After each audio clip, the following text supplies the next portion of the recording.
Welcome to the Cognitive Crucible, produced by the Information Professionals Association. Our website is information-professionals.org, where you can find links and information about today's conversation and get access to members-only content. Join John Bicknell and explore all aspects of our generational challenge, cognitive security. The Cognitive Crucible is a forum that presents different perspectives and emerging thought leadership related to the information environment. The opinions expressed by guests are their own and do not necessarily reflect the views of or endorsement by the Information Professionals Association. Before we get started with this week's discussion, I have an announcement for all cognitive security and information thought leaders. And if you're listening to this podcast, that probably means you. We welcome your submission of original content suitable for our professional community. And we recently updated our article submission guidelines, and there is a link to this in the show notes. IPA is fortunate to have an informed and experienced readership with high standards. Our readers include defense practitioners and planners, government policymakers, journalists, academics, technologists, futurists, and venture capitalists. And so we seek to publish authoritative, experienced, and authentic voices who have something important to contribute to our generational challenge, cognitive security. And now on to this week's discussion. My guest today on the Cognitive Crucible is Brazilian Army Captain Rubens Portugal, who is a PSYOP officer in the 1st PSYOP Battalion, Special Operations Command. Also, I'd like to remind our audience that Captain Portugal's opinions are his own and do not represent the official position of Brazil or the Brazilian Army. Rubens Portugal, welcome to the Cognitive Crucible. Hello, John. It's an honor to be here. Thank you for this opportunity. The conversation I'd like to have with you today, Rubens, will cover the Brazilian Army's information operations training, unit structure, and integration with the rest of the Brazilian Army. But before we get into these topics, could you please give our audience a little bit more background about your career and your area of expertise? So I'm an Army captain. I'm a psychological operation officer. I'm a former signal officer, and I changed to PSYOP. I'm a PSYOP officer since 2016. 2017, I went to an UN mission, MINUSTAH, in Haiti. I spent a year there. Operating as a PSYOP officer in the Brazilian battalion, UN Brazilian battalion. After that, I went to the first company in the psychological operation battalion. I spent a couple of years there, and later I went to the psychological operation Brazilian course as an instructor. So I trained the personnel there for about 3 years, and now I'm in the operations center. I work right now in the operations center of the battalion. That is that's it.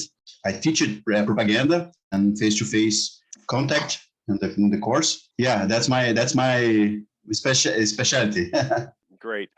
I think it might be helpful for our audience if we understand a little bit better some of the relationships between the Brazilian state and the Brazilian Army and how information operations integrates throughout Brazil.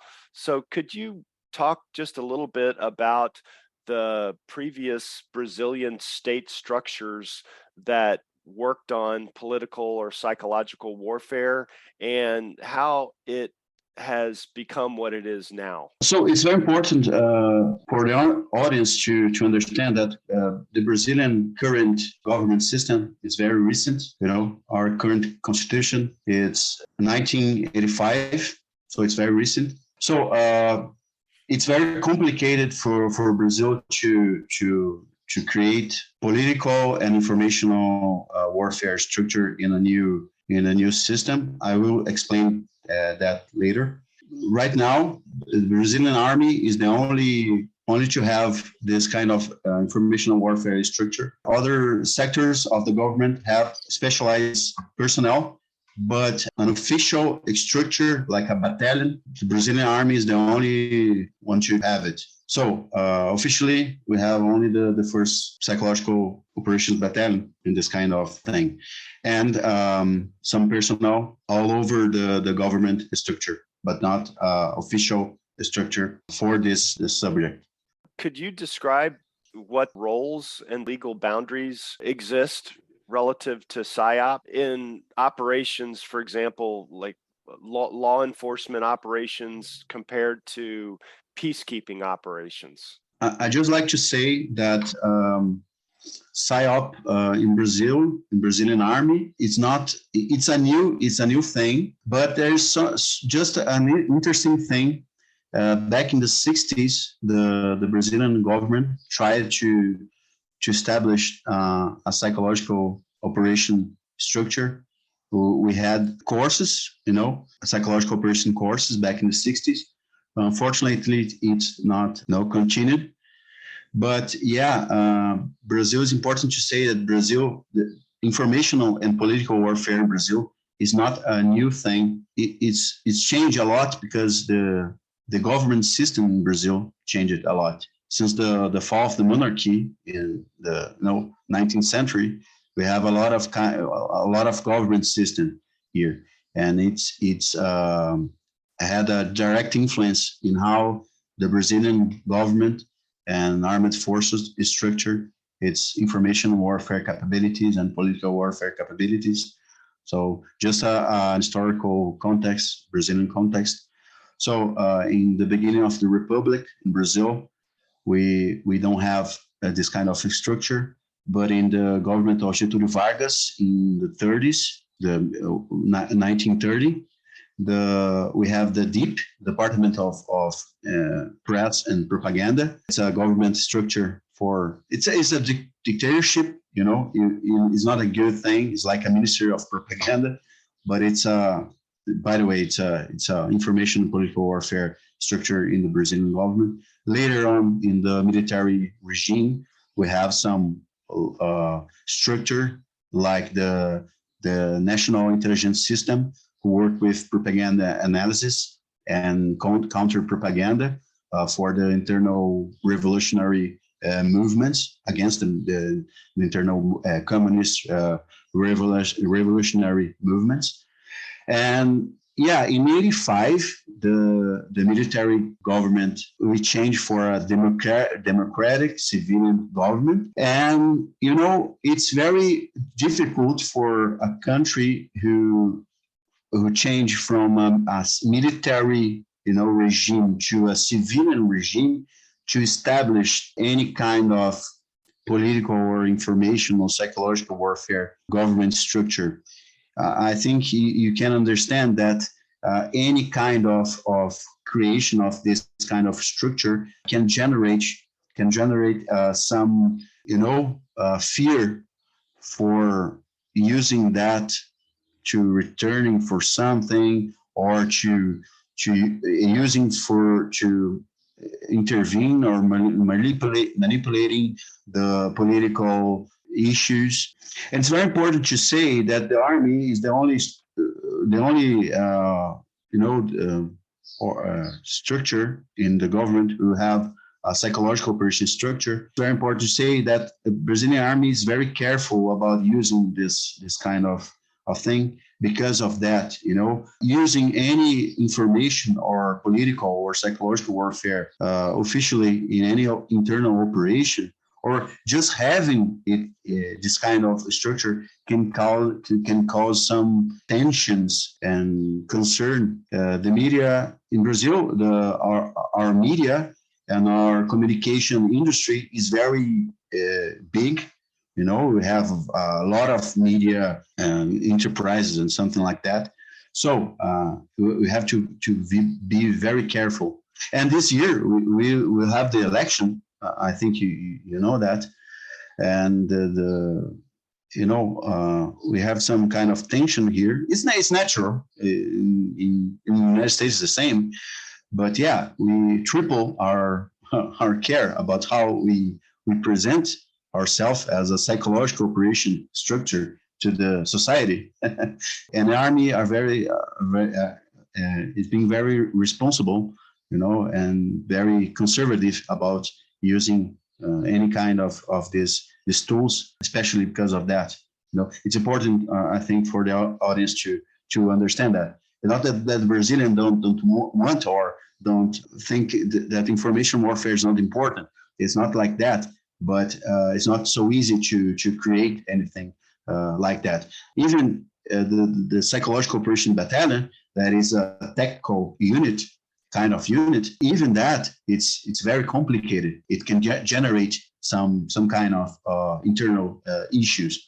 And the Navy, just to add one more thing, the Army is the right now is the only one with a structure, but the Navy is right now building its psychological operation capability. Just to add that, the Army will be not the only one with this military capability the near future. So the Brazilian Army, have this structure, the first SIOP battalion, and we support operations inside Brazil and abroad. For example, in Haiti, we support it abroad.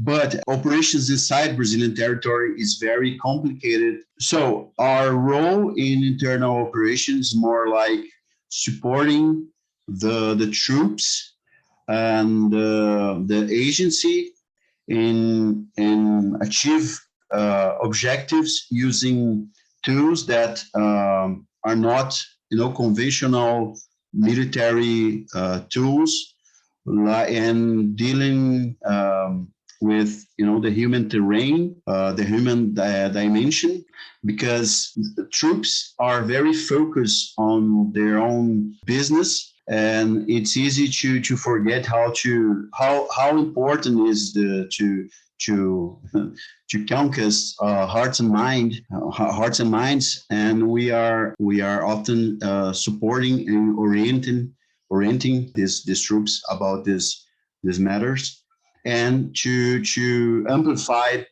the information about the operational environment for the commander, doing some reconnaissance and understanding the social dynamics that interfering in the operations, something like that. So we can call it campaigns, psychological operation campaigns, but in practice is not, because we can use this kind of tools against our own people. And we can give support to deal with the media, something like that. But for example, in political issues, journalists and some politics speeches, we cannot interfere, in this kind of dynamics. So it's very important to make clear that we are not an official tool for propaganda for the government. And in peacekeeping operations is the same. UN is not allowed to use PSYOP tools or troops against the people in the country. So in Haiti, we did something like that too, supporting the troops to deal better with the human dimension. And there was an interesting job I made with the special operations guys there. We made a reconnaissance in the countryside of Haiti, analyzing and trying to understand the structure of civil defense there. And one of my roles there was to identify problems in communication and with the population in case of natural disaster. And what I found there is that a great percentage of people that died in natural disaster died because bad communication, in the case of a hurricane, for example. So this is one of role we can do, help the civil defense process and something like that. So yeah, this is some example of how the Brazilian PSYOP can be used. And of course, in conventional warfare, Our role is the classic PSYOP role, and integrating with any informational warfare structure that is activated in case of crisis, whatever. Right, right. So since the 2015 or 2016 timeframe, weaponized information has grown steadily as a potent force, especially given the advancements in technology as well. So the United States Department of Defense made information a joint function back in the 2017 timeframe. What is Brazil doing along these lines? What are you observing? Yeah, it's important to say that the PSYOP structure is very recent. We established our first psychological informational warfare structure in 2002 with the creation of the Special Operation Brigade. Now it was a Special Operation Command, but in the past it's began as a brigade. So in 2012, we became a battalion. And in 2015, 2016, the Army, the Minister of Defense started to create doctrine and plans to establish and to fortify its informational warfare capabilities. So right now, I can tell about the Army. We have a strategic plan, Army strategic plan for the future. 5 years, and it's in this plan. It says that the Army needs to fortify and create structure for informational warfare. But right now, and it's manual data, official data, we don't have, for example, an informational warfare strategic structure.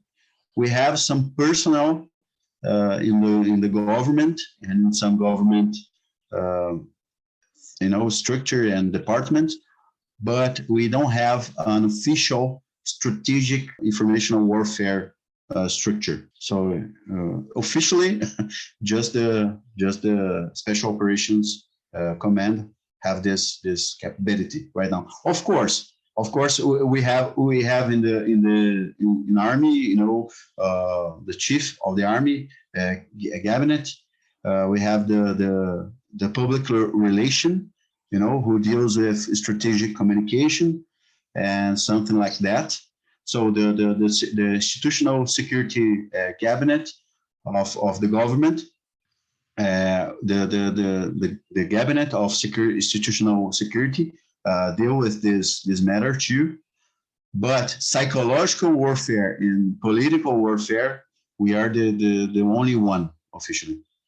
How does the Brazilian Army train information operations personnel, and what are the different specialties? So it's not a course, but some trainings of information operations, but it's very brief. So the information capability training its own personnel, like in Brazil, the capabilities are the public relation, cybernetics, and electronic warfare, psychological warfare. We consider information, capabilities. So each capability train its own personnel, like cybernetics train its own personnel, and then they can integrate it, in a cell, in an information operations cell. But there's not a joint formal training for information warfare, for information operation. Is each capability train its own personnel. Public relation have its own school, psychological operations have its own school, and cybernetics and etc. Some not information related capability like special forces, can, help with some informational effort. But no, there's not a information warfare or information operation course. I'm curious, a follow-up question. What do you mean by cybernetics personnel? Is that the same as command and control? No. The command and control, of course, every capability can help with the command and control, of course. But command and control in Brazilian Army it's a signal issue. We have specific people who deal with the command and control system. Cybernetic it's more about attack and defense. More defense. No. Cybernetics is not command and control here. You mentioned previously, Rubens, that the information operations field is still relatively new, but is there any kind of a typical career progression for information operations personnel? So, for example, a young enlisted person or a young officer who is in the information operations field, what kinds of assignments might they be expected to perform as they have a career in the Brazilian Army? For now, the only one allowed to be in the informational operation, system of capability, it's officers and sergeant, career officers and career sergeants, not temporary. In Brazil, we have the career military and the temporary military. The career is the guy who make the military academy and sergeant schools, okay? But the career path for this person are not related to information operation. It's more related to each capability, like PSYOP officer will be in PSYOP career as long as it doesn't, get in shock with the branch. For example, I'm a former signal officer, but my branch is signal. We don't have a PSYOP branch like in U.S. Army. So I will when I do the school captain school. Sorry, I will be transferred to a signal unit. We try to take back the PSYOP specialist, but sometimes we are not able to do that. So there's not a specific career to informational operation path. It's more branch related in Brazilian Army, and some system have more strength to keep its personnel inside. For example, the cybernetics, it's very strong to keep its personnel, inside the system, inside the cybernetic system. Other are more, is not so easy to keep its personnel. So it's like that. There's not a specific career for informational warfare. We are trying. The army is trying to do that, But right now, 2022, we are not in this situation. Still not in this situation. I see. So this is a project that you guys are embarking on as we speak, it sounds like. Yeah. Of course. The idea is for each system, each information capability system to keep its own personnel, inside the system. Right. It's the idea, it's the plan, because it's very important, We work with information operation. It's very important to keep working with that all along the career. Right, because it's very specific.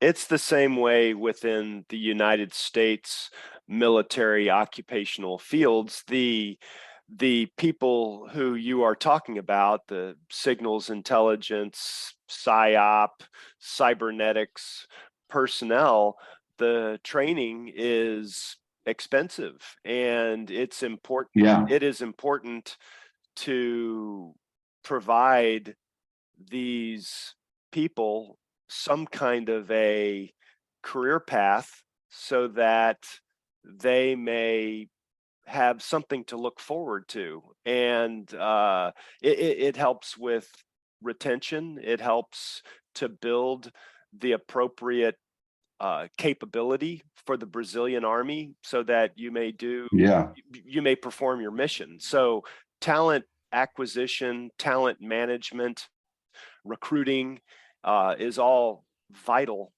in order to build an appropriate capability. Yeah. For example, in cybernetics, just an example, but you can, create a cybernetic specialist. You need to take someone who already who already have this knowledge, his talent.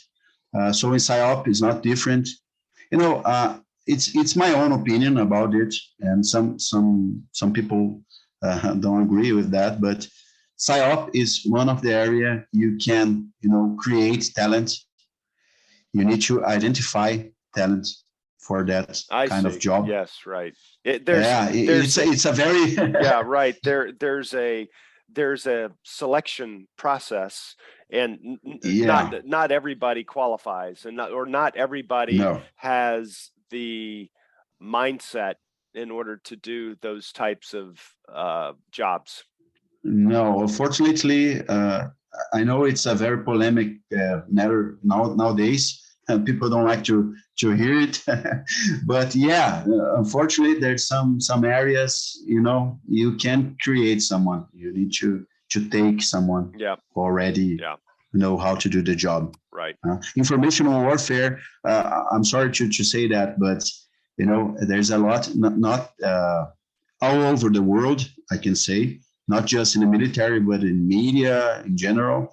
There's a lot of people who don't have, the talent to do that, and sometimes make some mistakes that it's very dangerous for the organization they are working with.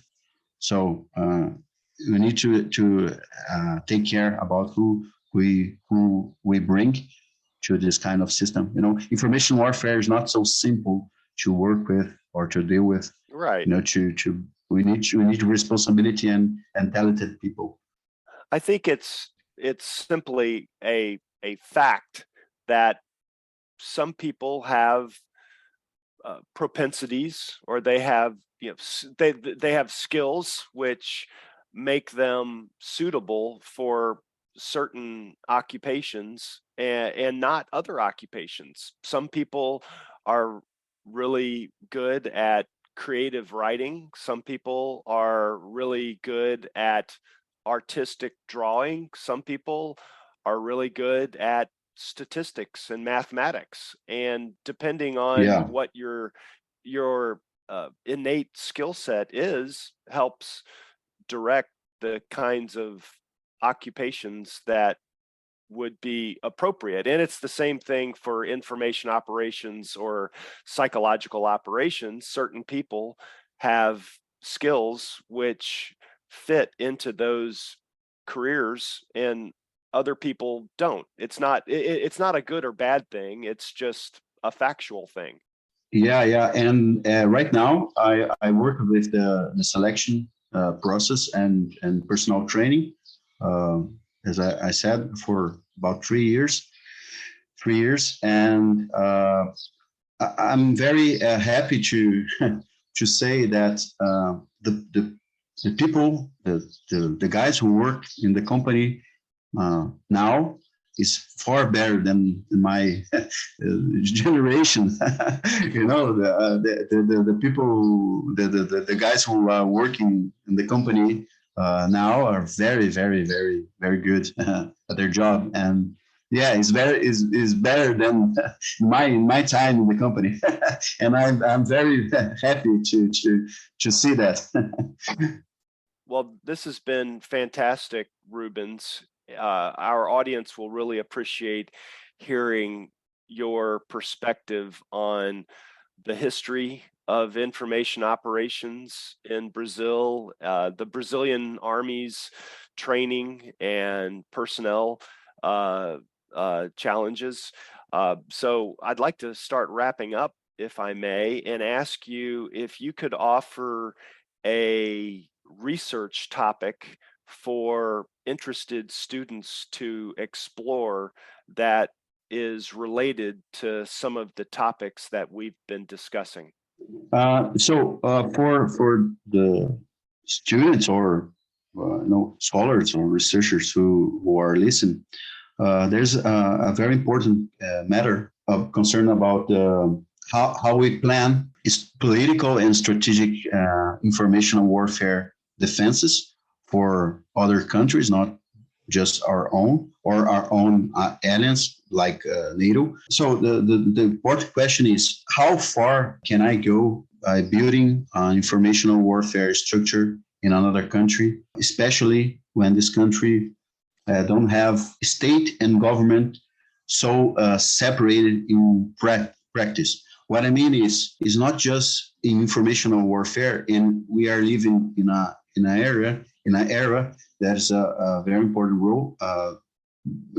Conventional warfare is not the only thing you can do. You can influence and you can buy the soul of another country just using informational warfare. So you can just build an informational warfare structure in another country. You have to consider the national context, the local context. So because you can build an informational warfare in another country, information warfare defense system or structure, and this structure can be used against its own country, by corrupted leaders, corrupted politicians. For example, another country try to manipulate and influence another country. It's not. They don't need to do direct actions, information warfare action. They can simply buy corrupt leaders and corrupted politicians. So the question is, how far or what kind of structures can I build in another country for informational defense that will not, cause any harm for the country itself. Will not create some breach for a Trojan horse for an informational warfare attack for another country. That's just it. You have to be very careful because informational warfare capabilities and structures can be used not just for defense, but it can be like a scorpion in your hand. You can raise a scorpion in your hand, and sometimes it will sting you. You have to be very careful about it. So for any NATO strategists or future NATO strategists who are listening to this, not just create something like that or not just plan, like you are in your own country. You have to understand the local context, and you have to understand the local corruption level, because creating any information warfare structure can be very dangerous for that reason. Right. Now, I think that that's a very important question, and it is, I think, relevant for all governments, not only governments where, as you say, the state and the government components of the government are not separate in practice, right? But for all governments, and I like your analogy with a scorpion. You can raise you can raise a scorpion as a little tiny baby scorpion, and think of it as your own little baby that would never harm you, but Yeah, yeah. The scorpion has a mind of its own sometimes, and it might Yeah, it yeah. might sting you, even though you were the one that nourished it and brought it up and everything. It's still a scorpion, and you have to be careful. Yeah, yeah. Yeah, that. Yeah. Information warfare structure to become a minister of propaganda or a minister of truth, like the Orwell novel. It's very, very quick. It's not a hard thing to happen, you know. That's right, right. Well, I like to ask all guests, Rubens, if they can recommend a book or two that our audience might appreciate. Okay. The first one I like to recommend is it's a Brazilian book. It's in Portuguese. I know has some people in our audience speak Portuguese, but it's a war in informational era, Guerra na Era da Informação in Português. It's written by a Brazilian author, Colonel Alessandro Visacro, and I recommend this guy. He's an awesome specialist he's a former special forces officer. He's a very great guy in the information warfare in special person field. So for anyone who speaks Portuguese, please read this book. It's very great book. So this is my main recommendation. I have other three quick recommendations. And the first one is the book Demons, a classic book, Demons, Fyodor Dostoevsky. And I say that because we used to forget how important literature is to understand the human nature. Yeah, we are always reading technical books and doing technical discussion, but literature and art is a very important source to understand the human nature, and human nature is a very important thing to understand and plan, informational and psychological warfare. Another one is Moneyball.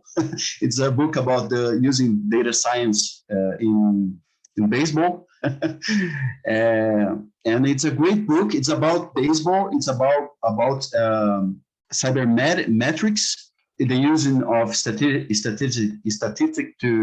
to win baseball games. But it's very important for us in informational and psychological warfare because data is the main thing to do a good campaign and a good planning and a good application of the planning. So like the father of advertising, the David Ogilvy used to say, data is the most important thing for propaganda and advertising. It's not, creativity is very important, but a good data source and a good research is the main thing. You can do a good psychological or information warfare campaign without a good data.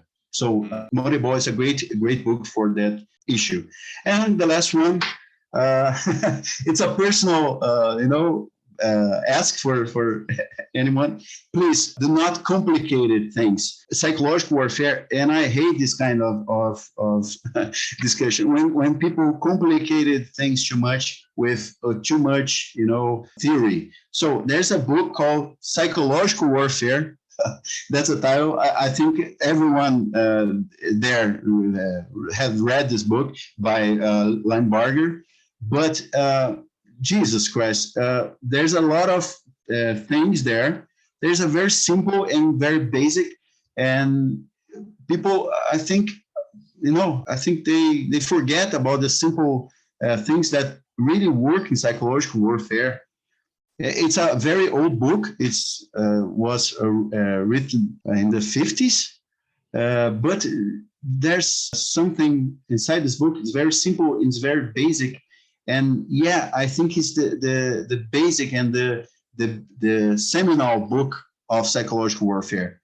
If anyone asked me, what book you recommend, if I can read only one book about psychological warfare or even informational warfare, what book you would recommend? Yeah, psychological warfare, with no doubt. I know something are dated, especially about tools and methods, but the base, the principles of psychological warfare are all there, and it's a very good, enjoyable book to read.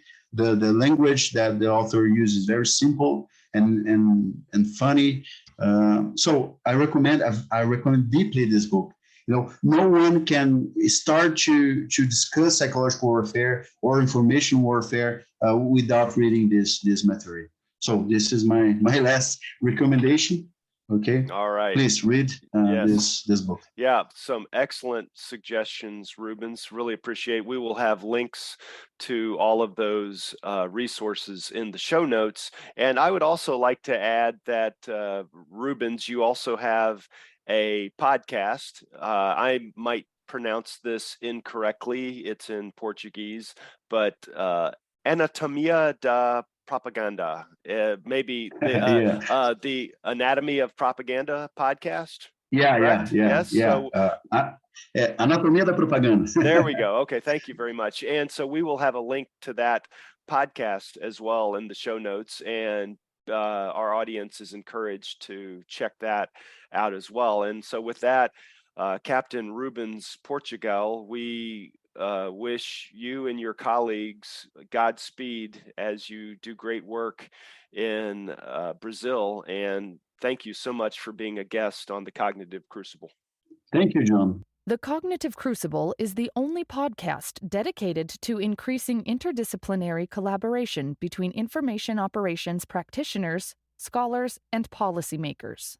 To find out more about the Information Professionals Association, visit us at information-professionals.org. Please support our podcast by giving us a 5-star rating and leaving a review.